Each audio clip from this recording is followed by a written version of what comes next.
Alex, thank you so much for meeting me here today. Could you tell me about this gem of a museum here in Rohner Park? I'd be delighted to. This is the Fortuna Depot Museum, which has been open since July of 1976. It was opened as the City of Fortuna's official bicentennial celebration for the United States bicentennial. The building is the train station for Fortuna. It was actually moved over here in 1974 when the railroad company planned on tearing the building down, and a bunch of Fortuna citizens got upset about that and convinced the city council to buy the building, move it over here to the park, restore it, and turn it into a local history museum. So what kind of exhibits do you have in here? It's local history with a real sort of feel of being a kind of family attic for the community. That's something that we always enjoy seeing, is when people come in and show their own kids or their grandkids things that they or their parents or their grandparents donated here, and pass along some of the family lore about the items. So it has a really sort of close personal spot in a lot of people's hearts in the community of Fortuna. Oh, that is wonderful. You know, and what a great setting, Rohner Park. This is a beautiful park. It's wonderful. It's a great resource for the community, and it's been here ever since 1907 when Mary Rohner, the widow of Henry Rohner, the founder of Rohnerville, she was wanting to memorialize her husband and donated the land to the city of Fortuna to create a city park. So that's why it bears the name Rohner Park in their honor. Wow, I even noticed, I didn't know this, there's hiking trails through a redwood forest here. It's fantastic. It's a mature second growth redwood forest, which apparently is very rare. Usually you'll either see old growth forests that have never been logged at all, or you'll see areas that have been logged over and over again. But this forest here was last logged in the 1890s. So the trees that you see now are mature. They've all been growing since the 1890s, and apparently it's a really rare phenomenon. And we have lots of wonderful wildflowers and hiking trails with a map posted at the entrance to the trails so that people can figure out where they're going to go and how long it's going to take. So it is also another wonderful resource. Wow, well, I'm so glad to be here. Can we go see the Jack London exhibits now? Yes, let's do it. All right, let's go. Ha! Looks like we're setting up right in front of the Jack London exhibit here. Yes, there is Jack himself outside in front of the Star Hotel. So, okay, let me start with, why did Jack go on this expedition? Well, it was a contract that he had with Sunset Magazine. I think he'd proposed to them the project of he and his wife and his valet, Nakata, would go on a 3-month tour of the North Coast, him driving 4 horses and a wagon and, doing all sorts of outdoorsy, adventurous stuff. And he would write a report or a magazine article detailing all the interesting things that they'd done along the way, and the sights that they'd seen and the adventures that they'd had. Where was he living before he took this adventurous trip? He was down in Sonoma County. They were just actually completing work on their big house that they'd been working on for several years at their ranch in Sonoma County, Glen Ellen. And so this was kind of their last big adventure before settling into their new house.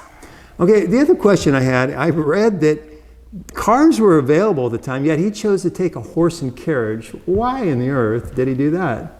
He did it to kind of to test himself, to expand, seeing what he could do, because he had a lot of background as a sailor. He and Charmian and a crew of, I think, 7 people or so had done kind of an around-the-world cruise, piloting themselves in their own yacht. And he had a lot of sailing experience, both as a famous celebrity who would go on these cruises and sell his stories based on that. But before he became famous, he actually was a professional, guy working on ships. So he had this sailing background, but he always liked to test himself, and he wanted to see if he could do this, if he could kind of move beyond his sailing background and actually deal with driving 4 horses and getting the horses to work well with him, and it was basically just trying to test himself and also do something that the magazine readers would find interesting.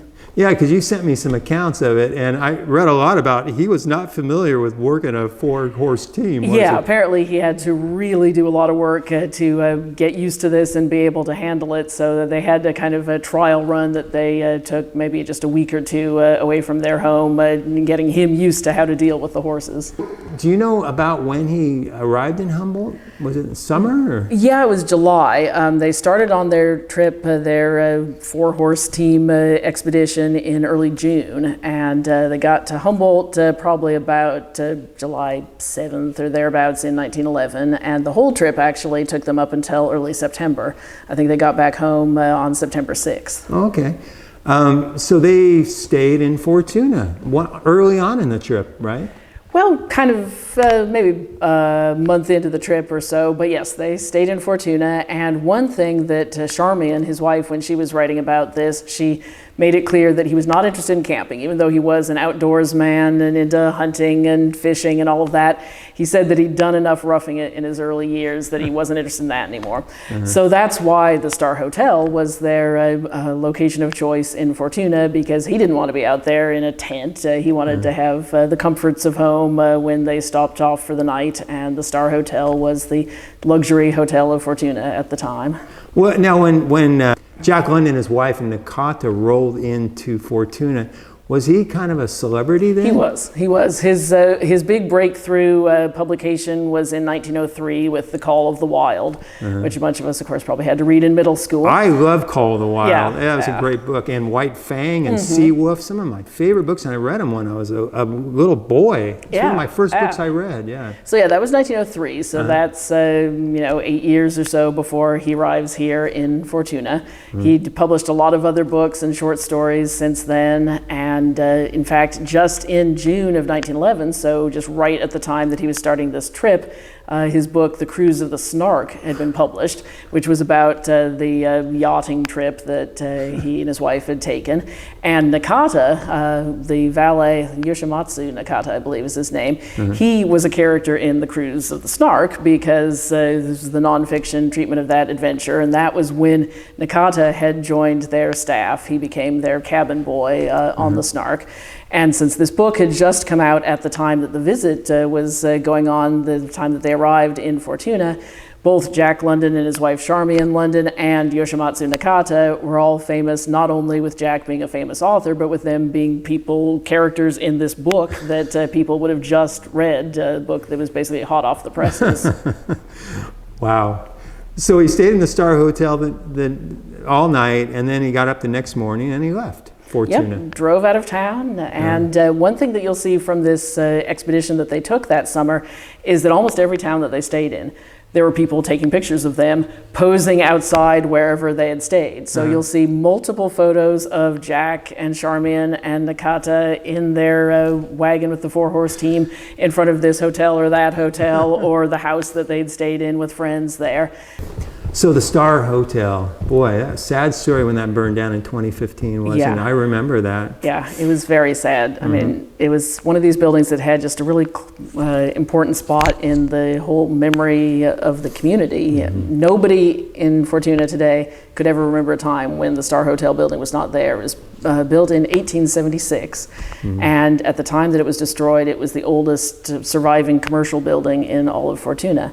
Of course, when you think of 1876, that's the centennial of the United States. That's the year that Custer was defeated at the Little Bighorn. So you think of the fact that that building had been here in Fortuna ever since that time. There may have been one or two competing hotels at the time, but certainly the Star was the high-profile one, the one where celebrity guests did stay, and also salespeople coming in from out of town, the Travelers Hotel. So yeah, it was basically the place to stay in Fortuna.